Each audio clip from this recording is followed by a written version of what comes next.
record to lay out the insurance responsibility during each of these three different periods. Sure.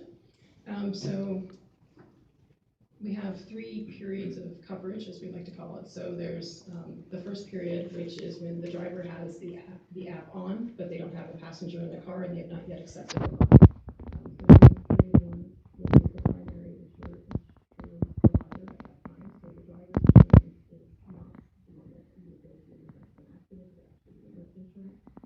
As required, we have the 60K, 100K, 25K property damage set forth specifically for Nevada. So these requirements are specific for Nevada, and we provided a copy of our insurance policy, and that's called the driver mode. So there's a driver mode insurance policy that was provided that covers period one.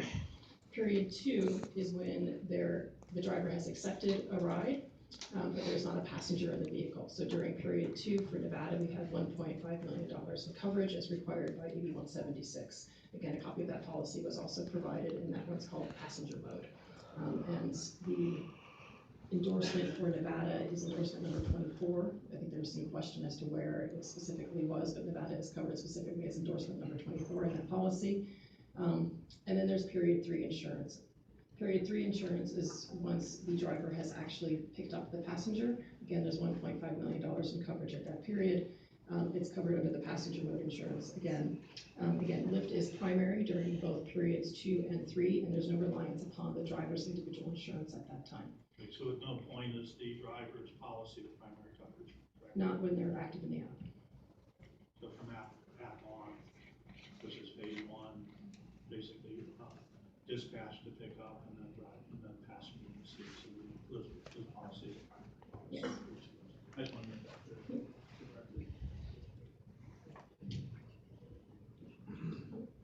You seem to be shaking your head no. No. My only comment was just that in terms of legislative history, I believe Nevada is the only state that has a $1.5 million requirement. So just wanted to highlight here that we are compliant with what I think is the highest standard in terms of insurance in the country. The other elements that were required under AB 176 with regards to insurance was section 10, and that's the various disclosures that have to be made to the driver with regards to their personal insurance. So we have provided those disclosures to all of our drivers. I provided a sample of the language that we actually show to our drivers on our website. So they do receive that notification up front. We do verify that they have insurance in compliance with Nevada law at the time they sign up for our application. And then in the event there is an accident, all drivers are instructed as to how they show the Lyft insurance at the point. So if there is an accident, the police need to see it, or anyone who's injured or part of the accident needs to see the insurance that's covering the accident at that time.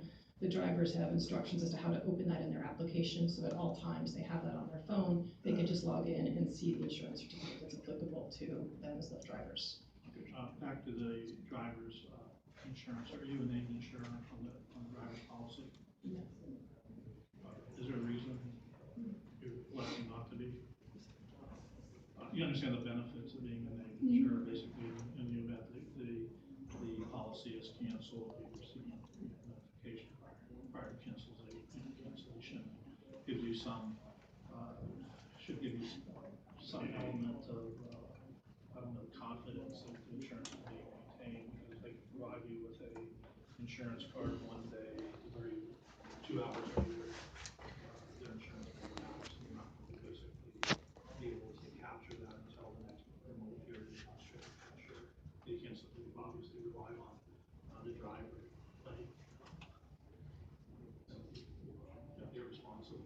Well, we do take the Commissioner Timothy Burlett. We do take the driver's information, and so I'm a Lyft driver. Recently, I think my insurance expired. It was at the end of July, and so I was receiving text messages from messaging from Lyft about a month out, notifying me that this was maybe it was 45 days out, then a month out, continuing letting me know that that was expiring.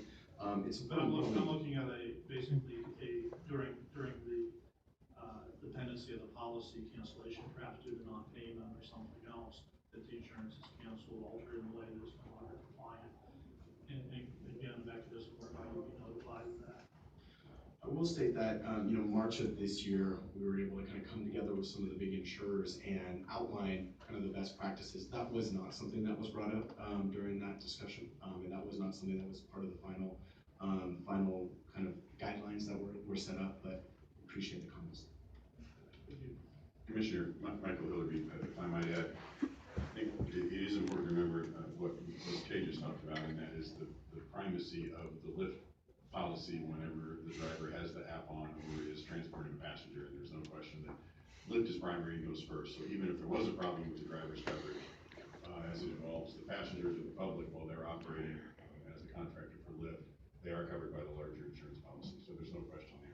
I think that wasn't lost on me. That's why I asked the question 3 or 4 different times, 3 or 4 different ways. And again, if not for that, obviously, we'd have a very serious problem with compliance with requirements.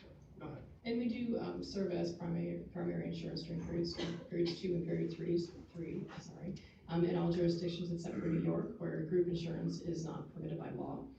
So I think there was a question that came through as to whether or not, well, what happens if this ever changes? If for some reason Lyft stopped being primary insured during any of the 3 periods, we would have to have a process to validate that there was active insurance for the driver. So we do recognize that. Which is one of the reasons we are a named insurer on your policy. Yeah. If there are any changes in your policy, we'd be notified and take action if necessary. Makes sense. So moving on to the fare disclosure, so section 30.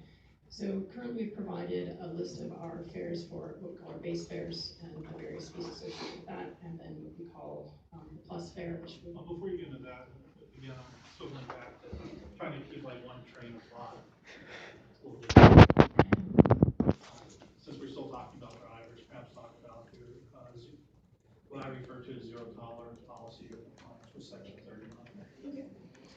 So we do have a zero tolerance policy, as we've talked about a few times.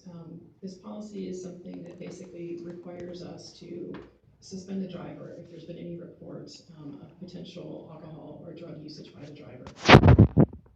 Monitored by the passengers real time, so while they're in the vehicle, they can actually report a driver who they suspect of being under the influence of drugs or alcohol. They can. So if there is a report, a text that passenger believes your driver's under the influence of either drug or alcohol, what happens? Basically, giving a snapshot as to the A's and C's of what occurs. Sure. So there's a couple different ways they can report the potential issue, which means there's different ways that we respond to them.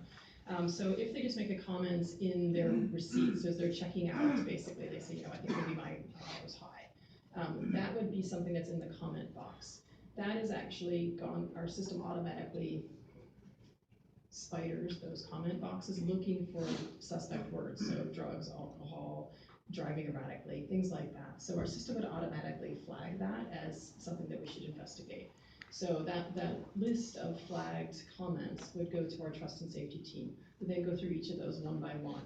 And they'll look at them and say, no, that was just someone taking the passenger to the drugstore and thank you for doing that. Or does this happen real time? They get queued up. So again, so once the comment comes through, the report would be run and then the trust and safety team would go through it. So it's not real time. Oh. There's a delay, it's a couple hours for them to get through the list. So if they see anything that's suspect through the comments, then they would go and reach out to the driver and start an investigation at that point. If it was something that was like the person was intoxicated, that would result in them being suspended and an investigation started. The other way is through the hotline. So that would be the recommended approach. So there is a 24/7 hotline that people can report this through. In the event of a hotline investigation, that's one where someone can take real-time action. If the person felt their life was in jeopardy as a result of it, our recommendation is to call 911, not to call the hotline first. So thinking of the post office, we want to make sure call 911 first, and then call us and we'll make sure the driver gets deactivated. The other way it can be reported is through email. So if they choose to report something, again, offline, not as an emergency, we would receive an email and then the trust and safety team would investigate it. Once we receive notice, we suspend the driver. So whatever the 3 ways that we receive notice, the driver gets suspended immediately. Once they're suspended, the investigation starts. So again, this team of folks whoever's assigned to the case, would reach out to the driver to get facts. They reach out to the passenger that did the reporting to get facts. They reach out to passengers that were logged in with that driver previously. So in that same day or hours before, they would reach out to any passenger who had been a part of or been with that driver to ask them questions. And if there was a delay in reporting to investigation, anyone who was in the car with the driver afterwards as well. So they'll reach out to all of those people to try and get information as to what was actually going on in the vehicle. But again, keep in mind, this entire time the driver is suspended. Only after an investigation is complete, if maybe someone was being vindictive and just reported a driver for no reason, that determination could be made and the driver could be reactivated. But if we feel that there's even a likelihood that it was true, then the driver is suspended for it. Let's talk about the specifics of the investigation. What are the components?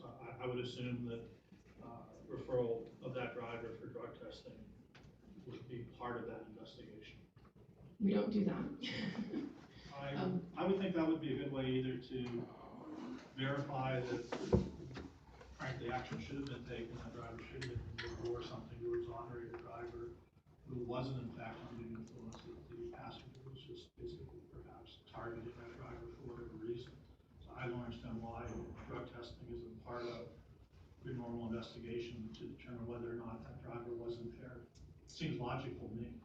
I think it's because we take a more strict approach by immediately suspending the driver, and if there is any doubt, they just don't get back on the platform, and we terminate the relationship. This is the way you can basically also afford some protection for the driver who maybe, for whatever reason, the target of a vindictive false reporting, and if they basically were required to undergo immediate drug testing, if they were in fact cleared of something that I would assume the company would be comfortable with. I'm just not clear as to why you would exclude that as part of the tools you use in investigation. Doesn't make a lot of sense. I think for the safety of our passengers, we think the approach of suspending the driver and deactivating them, and they just can't drive for us again, is more important than. No, I'm not saying don't have that. I'm saying as part of the ongoing investigation, an immediate drug test would help you know whether that driver is going to be a problem driver that you probably don't ever want to deal with again, or perhaps, in fact, the report was totally bogus. I think the due process that we have in place is the reaching out to the various passengers to make sure that it wasn't just one vindictive passenger. So we've never felt that a drug test would achieve anything more than our policy already puts in place. I understand why what you're saying doesn't make a whole lot of sense to me. I see nods in agreement, but it would be nice. I mean, again, what I'm talking about is both for the benefit of the driver out there who may be targeted by somebody who, for whatever reason, wants to put them out of a job, and also the safety of the traveling public, to take a driver off the street immediately, be drug tested, and that way you know for certain whether or not that's a driver you want to keep on the rolls. I'd again point to a national standard being developed of all the laws that have been developed statewide that are comprehensive. I'm talking about what you can do as a company. I mean, you can have standards that are higher than a national standard or a state standard if it makes sense, business sense. I'm not clear as to why this doesn't make business sense. We've been and continue to be confident in the system that we have established. We believe the system works, and we believe, I mean, I think like your comment that this is our passengers, that they feel safe in this, and I think this goes towards that overall level of safety.